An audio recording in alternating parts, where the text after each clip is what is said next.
ناظرین السلام علیکم، میں ہوں ذیشان علی۔ استقبال ہے آپ کا ہمارے اس پروگرام اسلامک کیلنڈر میں۔ ناظرین، یہ رمضان المبارک کا مہینہ ہے اور 10 رمضان المبارک ہی وہ اہم تاریخ ہے جب حضرت محمد مصطفیٰ صلی اللہ علیہ وآلہ وسلم مکے سے مدینہ ہجرت کر کے آئے۔ اسی تاریخ کو آپ نے سب سے پہلے رشتہ اخوت قائم کیا، مکے اور مدینے والوں کو ایک دوسرے کا بھائی بنایا، جس کا حکم قرآن مجید کی سورہ انفال کی آیت نمبر 72 میں کچھ اس طرح ہوا: وہ لوگ جو ایمان لائے اور ہجرت کر کے، اور وہ لوگ جنہوں نے ان لوگوں کو پناہ دی اور ایک دوسرے کی مدد کی، یہ لوگ ایک دوسرے کے ولی ہیں۔ سورہ انفال آیت 72۔ جب یہ آیت نازل ہوئی تو اللہ کے رسول حضرت محمد مصطفیٰ صلی اللہ علیہ وآلہ وسلم نے انس بن مالک کے گھر میں انصار اور مہاجر کو جمع کیا اور فرمایا، مجھے اللہ نے حکم دیا ہے کہ میں تمہیں ایک دوسرے کا ولی یعنی مددگار اور بھائی بنا دوں۔ یہ کہہ کر حضور نے اوپر بیان کی گئی آیت کی تلاوت کی اور حضرت علی علیہ السلام کو بلایا اور کہا، انتا اخی فی الدنیا والآخرہ، اے علی تم میرے بھائی ہو اس دنیا میں بھی اور آخرت میں بھی۔ اس کے بعد ایک مہاجر اور ایک انصار کو بلاتے تھے اور ایک انصار کے ہاتھ پر مہاجر کے ہاتھ کو رکھ کر یہ کہتے جاتے تھے، آج سے تم ایک دوسرے کے بھائی ہو۔ رسول خدا صلی اللہ علیہ وآلہ وسلم نے ہر ایک کو ہر ایک کی طبیعت کے مطابق ایک دوسرے کا بھائی بناتے رہے۔ ان کے ہاتھ پکڑتے جاتے تھے اور کہتے جاتے تھے کہ تم ایک دوسرے کے بھائی ہو۔ نبی نے ایک ایک انصار اور ایک ایک مہاجر کو ایک دوسرے کا بھائی بنا دیا۔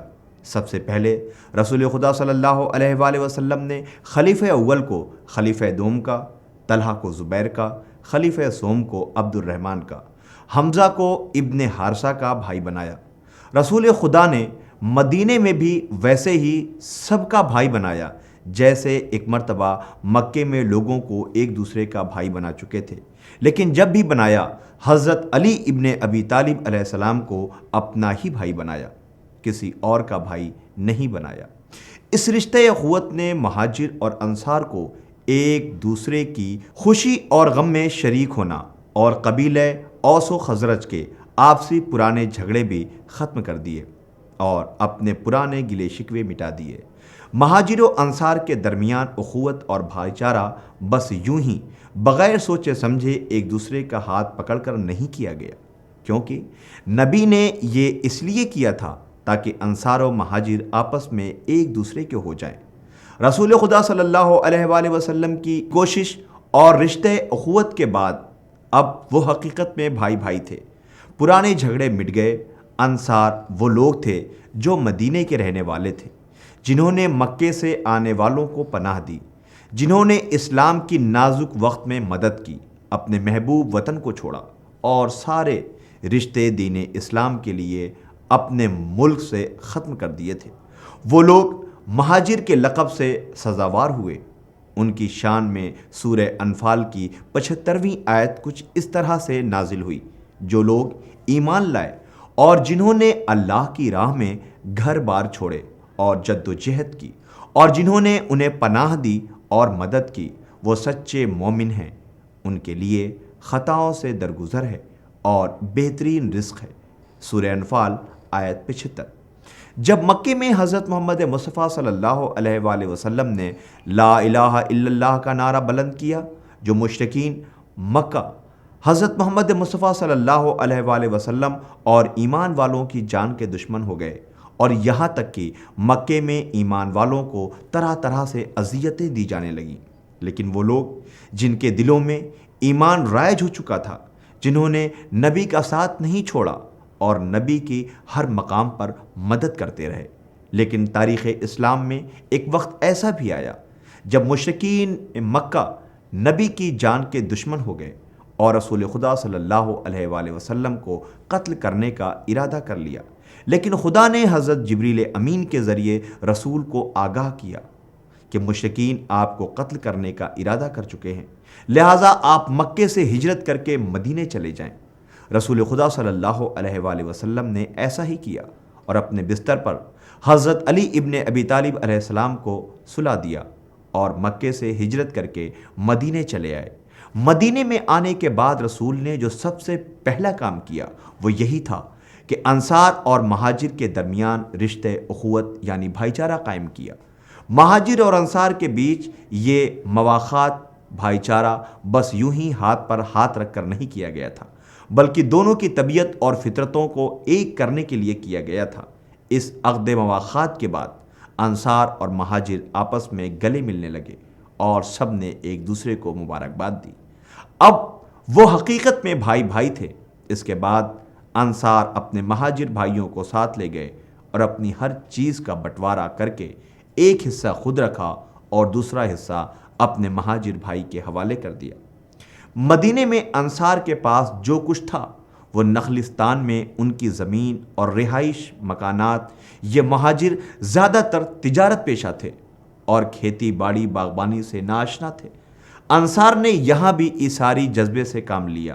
وہ اس طرح کہ کاشتکاری خود کرتے اور پیداوار کا آدھا حصہ اپنے مہاجر بھائیوں کو دے ڈالتے۔ انصار کھیتی باڑی خود اس لیے کرتے تھے کہ انہیں معلوم تھا کہ ان کے مہاجر بھائی کھیتی باڑی سے ناآشنا تھے۔ انہوں نے کبھی کھیتی باڑی نہیں کی تھی۔ انصار کی محبت اور خلوص اپنی جگہ پر تھا، لیکن مہاجروں نے اس طرح زندگی گزر بسر کرنا گوارا نہ کیا۔ ان میں سے بہت نے اپنے بازو پر بھروسہ کیا اور ذاتی کاروبار شروع کر دیا۔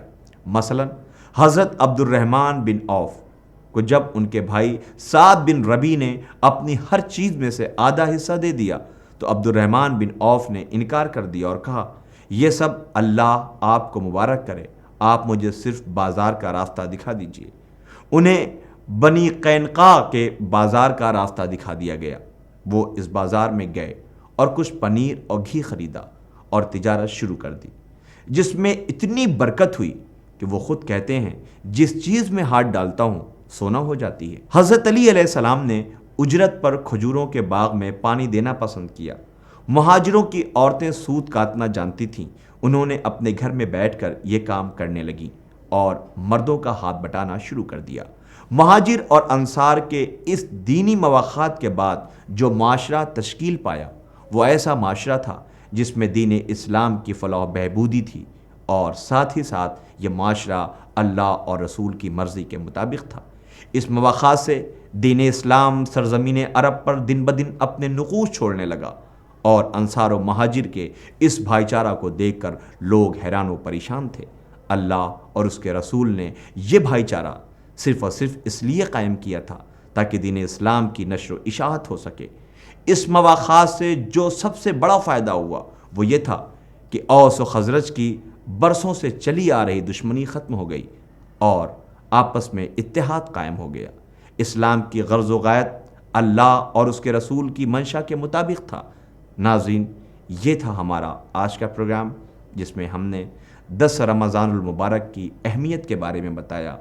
آج بس یہیں تک، انشاءاللہ ہم اگلے ایپیسوڈ میں پھر حاضر ہوں گے۔ تب تک کے لیے ہمیں دیں اجازت۔ خدا حافظ۔